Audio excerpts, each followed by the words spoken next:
What's up guys, my name's Tom and welcome back to the FPL Centre. Time for the Game Week 16 fixture breakdown. As always, we'll run through the key upcoming fixtures from an FPL perspective and try to identify who could be in line to benefit from some of the more glaring opposition weaknesses out there. We'll also take a quick look at my team selection as it stands heading into the weekend. If you like the content I'm doing here at the FPL Centre, make sure to give the video a thumbs up, get yourself subscribed and hit that notification bell as well so you know when the latest video drops. But yeah, let's get straight into it. So first up, we'll take a look at the Saturday lunchtime kickoff where Bournemouth host Liverpool at the Vitality Stadium. The home side have been very impressive this season and can definitely cause the visitors some problems here. Bournemouth rank 3rd for creating big chances through the season so far with 42 and 7th for generating shots in the box over the first 15 game weeks. Liverpool on the other hand rank 4th for creating big chances, just 2 behind Bournemouth with 40 so far this season, but they have generated significantly more shots in the box over the first 15 game weeks, ranking 3rd there. Defensively, as you might expect, Liverpool are the better team, having allowed the 3rd fewest big chances to be created against them. Their defensive ability is also backed up by the fact that they've conceded the 2nd fewest shots in the box through the season so far.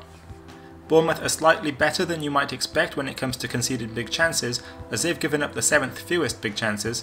They are however giving up plenty of shots in the box though, allowing the 7th most to be taken against them. For Bournemouth, the majority of crosses are conceded from the left wing.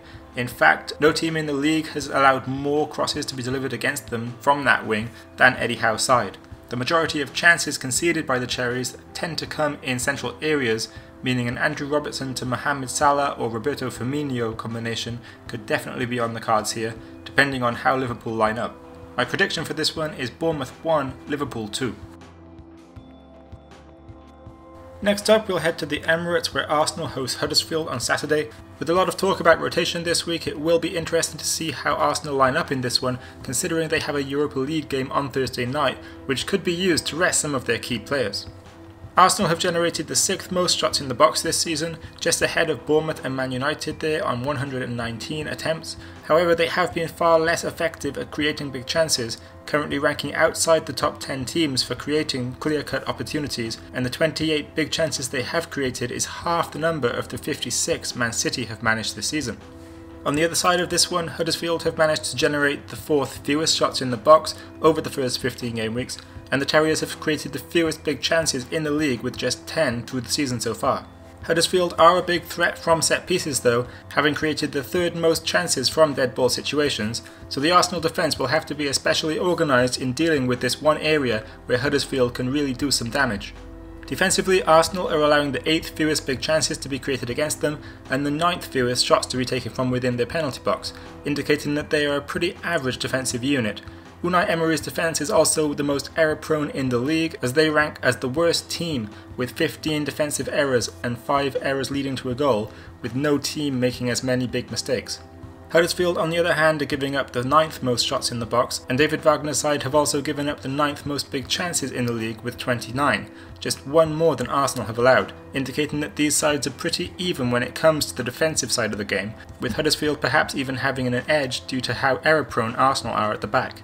Huddersfield do a good job at preventing crosses from both wings, so I wouldn't expect much of an impact or attacking contribution from Bellerin or Kolasinac in this one. The majority of chances Huddersfield give up though do come from the left wing and central areas, meaning that it could be a good game for both Aubameyang and Lacazette if the 2 Arsenal strikers play together. My prediction here is Arsenal 3, Huddersfield 1. Next up is the biggest game of the weekend as Chelsea host Man City at Stamford Bridge, and Maurizio Sarri will obviously want to get back to winning ways as soon as possible following another defeat away to Wolves in Game Week 15, while Pep Guardiola will be hoping City can continue their unbeaten start to the season that sees them just ahead of Liverpool at the top of the table. The 2 best attacking sides in the league come head to head here, as Chelsea ranks 2nd for both creating big chances and generating shots in the box through the first 15 game weeks, while Man City rank 1st in both those categories, having created 11 more big chances and taken 28 more shots in the box than Chelsea over the course of the season so far. Both teams also rank well defensively, with Chelsea giving up the 5th fewest big chances and the 3rd fewest shots in the box, but again Man City are quite clearly the better side as they give up the fewest big chances with 14 compared to the 24 Chelsea have conceded, and the fewest shots in the box with 67 compared to Chelsea's 79. Chelsea concede the majority of crosses from the left wing, and the most chances they give up to opponents tend to come from both wings as well, meaning that whoever starts on the flanks for Man City could continue to do well here once more, as we've seen in recent weeks. Whether that's a combination of Sane and Sterling or Sterling and Mahrez, we'll just have to wait and see what lineup Pep decides to go with. My prediction here is Chelsea 0, Man City 2. Finally, Spurs play Leicester on Saturday evening at the King Power Stadium, as Pochettino's side will look to build on the midweek win against Southampton that saw them go third in the table.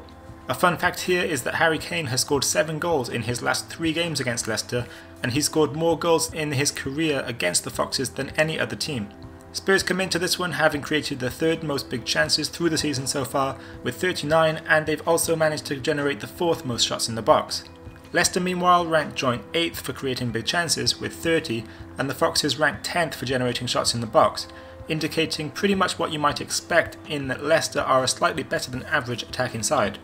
Defensively, Leicester have actually conceded the 4th fewest big chances this season, allowing just 22 to be created against them, and that's 2 less than Chelsea and 3 less than Spurs, who have conceded the 6th fewest themselves. The Foxes have also conceded fewer shots in the box than Spurs, as Leicester ranked 10th for giving up shots from inside their own penalty area, while Spurs have actually allowed the 8th most shots in the box to be taken against them. Leicester concede the majority of chances on the right wing and the least amount in central areas, meaning that this may be a day for the likes of Son to outshine Harry Kane, but with Kane's history against Leicester it's very difficult to write him off completely. Spurs meanwhile give up the most chances against them in central areas, where we all know the likes of Jamie Vardy can be lethal if he's fit enough to play a part in this one. And my score prediction here is Leicester 1, Spurs 2. So this is the team selection as it stands. I'm at 31k in overall rank right now, feeling pretty good about the team and hoping for a solid performance to push up a bit more towards the top 10k. So Fabianski will keep his place in goal for West Ham's home game against Crystal Palace, while Patricio stays on the bench as I want to avoid a Wolves double up there for their trip to Newcastle. In defence we'll line up with 4 at the back again, as Alonso, Dean and Alexander-Arnold all keep their place, with Doherty also coming into the starting lineup. Aaron Wan-Bissaka will occupy the 3rd bench spot. The midfield will consist of just 3 players this week, as Brooks drops to the bench, but Martial, Felipe Anderson and Sterling all keep their places. Hopefully Martial will start against Fulham, as that could be a great fixture for him there. And up front, Callum Wilson comes back into the team as a replacement for the injured Marko Arnautovic, who have transferred out already, and Wilson will start alongside Harry Kane there and Pierre-Emerick Aubameyang. The captaincy is currently on Aubameyang for his home game against Huddersfield. There is definitely a temptation to give the armband to Harry Kane again this week though, as he faces a Leicester side that he simply loves scoring against, with Kane obviously there scoring more goals against Leicester in his career than any other team. Make sure you do follow me on Twitter though, at FPL Centre, to keep up with what I'm doing, and if I make any changes before the deadline I'll post them on my timeline there. So there we go guys, if you liked the video make sure to give it a thumbs up, subscribe if you want to keep up with what I'm doing here at the FPL Centre, and make sure to hit that notification bell as well when you do, so you know when the latest video drops. Let me know in the comments if you're making any big changes to your team this week, and good luck in Game Week 16 guys. That's all from me today, thanks for watching.